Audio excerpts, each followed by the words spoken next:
반가. 안녕하세요. 박용덕입니다. 2024년 제35회 공인중개사 시험 대비 기출 뽀개기 19회 25번 문제입니다. 포상금에 대해서 옳은 것입니다. 1번 거짓으로 등록을 한 자는 포상금 지급 대상이 될 수 없다 했는데 거짓 분명한 마음으로 등록한 경우 포상금 지급 대상입니다. 법 제46조 1항 제2호에 있고요. 자, 그 다음에 포상금은 한 건에 30만 원이 아니고 50만 원이죠. 그래서 X고요. 자, 그 다음에 3번 등록관청은 자격증 양도 대여를 사유로 포상금 지급한 경우 자격증을 교부한 시도회사에게 그 사실을 통보해야 된다. 이러한 규정 없습니다.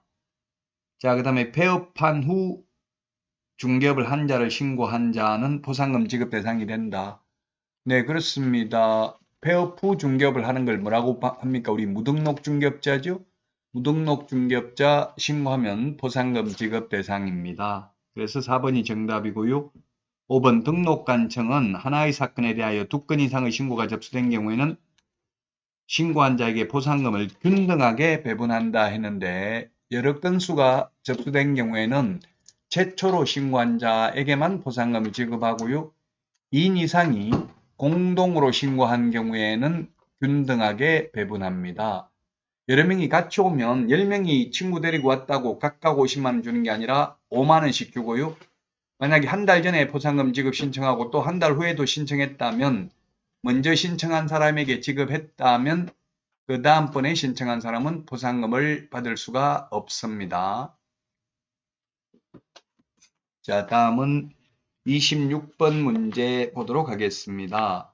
3년 이하의 징역이나 3천만 원 이하의 벌금에 해당되는 것 했는데 기억, 다른 사람에게 자기의 성명을 사용하게 하는 것, 상호 사용하게 하는 것, 양도 대여하고 똑같죠? 1년 이하의 징역이나 1천만 원 이하의 벌금이고요.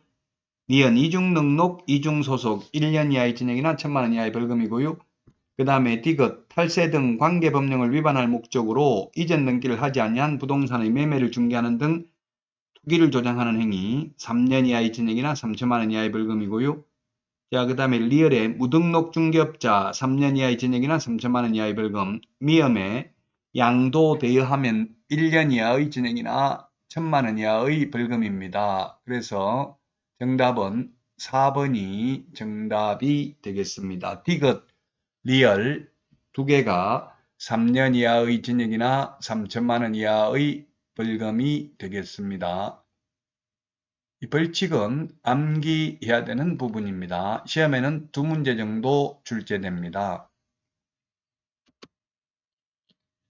자, 다음은 부동산 거래 신고 등에 관한 법률, 정정 신청할 수 있는 사유로 명시된 경우가 아닌 것은 했는데 우리 주지사 종목 이렇게 암기를 했었는데요. 자, 기억의 거래 가격은 정정 안 됩니다.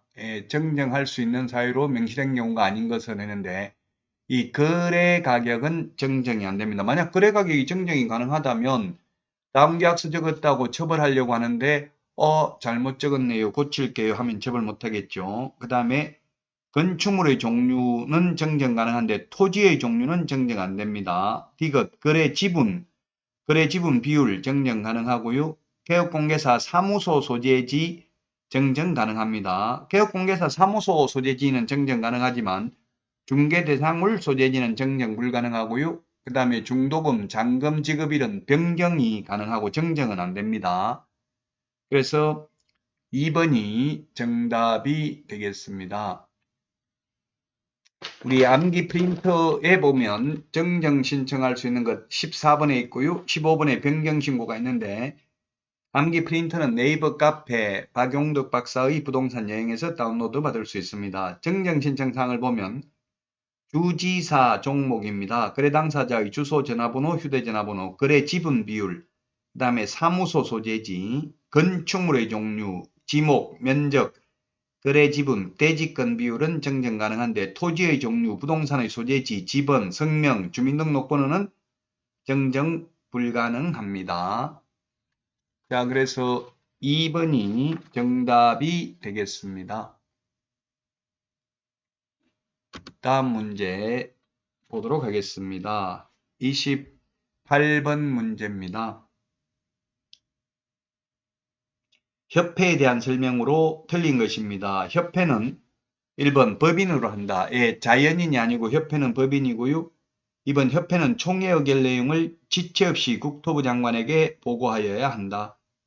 그렇습니다. 그 다음에 3번 협회가 지부 또는 지회를 설치한 때에는 지부는 국토부 장관에게, 지회는 시도의사에게 신고한다 했는데 지부는 시도에 설치하는 게 지부이기 때문에 지부는 시도지사에게 신고합니다. 그래서 3번이 틀렸네요. 국토부 장관이 아니라 지부는 시도의사, 지회는 등록관청의 사후 신고입니다. 따라서 3번이 틀린 정답이 되겠습니다. 시도에 두는 걸 지부, 시군구에 두는 것을 지회라고 합니다. 그 다음에 4번 협회는 회원 300명 이상이 발견이 되어 정관을 작성하여 창립총회 의결을 거친 후 국토부 장관 인가받아서 설립 등기함으로써 성립한다. 예, 인가받음으로써 성립하는 게 아니라 설립 등기함으로써 성립합니다. 자연인은 특별히 공시방법을 갖추지 않아도 자연인이 됩니다. 숨을 쉬는 사람을 자연인이라고 하고요. 법인은 법적으로 사람, 회사입니다. 회사. 그래서 법인은 법적으로 사람이 되려면 공시방법을 갖춰야 됩니다. 설립 등기하여야 성립하지. 인가받음으로써 성립한다. X로 출제된 적이 있습니다.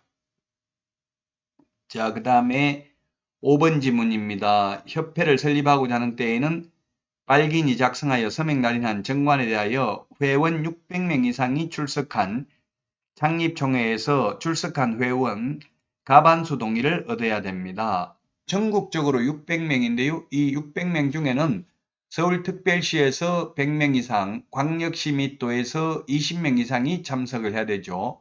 우리나라에 광역시 및 도가 몇 개입니까? 15개죠. 광역시 및 도, 서울특별시는 빠져나갔기 때문에 특별시는 제외하니까 15개에 20명씩 하면 300명이고요. 서울에서 100명 하면 400명입니다. 즉 600명 중에서 400명은 전국에 골고루 분포가 되어야 하고요.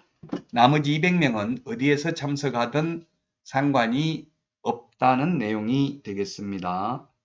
여러분 구독, 좋아요, 알림 설정해 주시면 큰 힘이 되겠습니다. 수고 많이 하셨습니다. 다음 시간에 찾아뵙도록 하겠습니다. 강의 이 암기 프린터는 네이버 카페 박용덕 박사의 부동산 여행에서 다운로드 받을 수 있다고 했습니다. 자, 그러면 다음 시간에 만나요. 안녕.